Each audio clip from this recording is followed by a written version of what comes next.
Senator Ben Sasse is up for re-election and is the heavy favorite to move on to the general election. It's a very crowded field to take him on, with 7 Democrats competing in the primary. 6 years ago, Sasse made health care a tenet of his movement, pledging to get rid of Obamacare. Reporter John Kipper spoke with all the competitors and has more on their specific health care ideas. Chris Janicek runs a cupcake shop in Omaha and says he has health care because of the Affordable Care Act passed in 2009. Now he wants a 2-tier system where most people are on a government-funded plan, with private insurance companies administering them. And I'm not saying do away with the insurance companies, but we need to merge them in with a government plan where they administer to the people and process the claims, and the government then simply negotiates better pricing and affordability. Janicek says people could still buy into private insurance. That's a contrast from Andy Stock, who might be the most left-leaning Democrat in the race.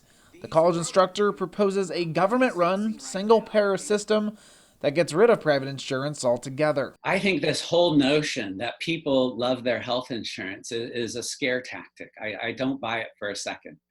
No one loves having these huge co-pays. No one loves paying these premiums. Angie Phillips is in a similar boat.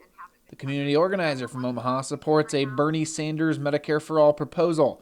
She says the coronavirus pandemic has strengthened her belief in making such a major change.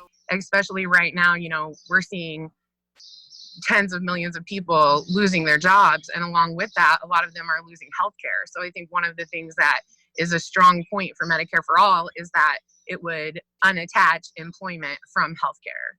Perennial candidate Larry Marvin of Fremont says he wants to expand health care but is light on specifics. He says he's willing to go to a Medicare for All system if Republicans continue to propose health care plans like they did 3 years ago when they almost struck down the Affordable Care Act.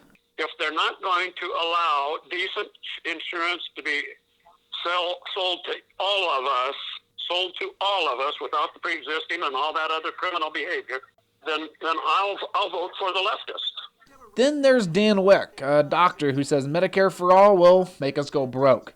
The self-described conservative Democrat, who also believes the coronavirus has been overblown, says we should have the states run the healthcare system.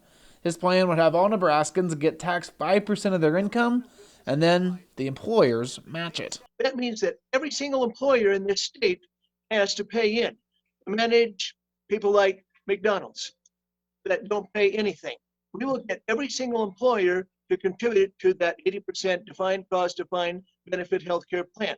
Alicia Shelton of Omaha is advocating for a public option similar to what Democratic nominee Joe Biden is pushing for. Strengthen the Affordable Care Act with the public option that was free in the very beginning before people started. It was like this nice, beautiful package, and then we just slowly started throwing pieces away, right? And so at the end of the day, what we want is an unrestricted healthcare policy. Others, like Dennis Frank Machek, a published author, says he's for universal healthcare, but his entire campaign is actually centered around climate change. It's an existential issue.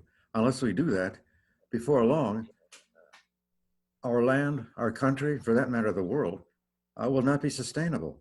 Reporting in Omaha, John Kipper, 3 News Now.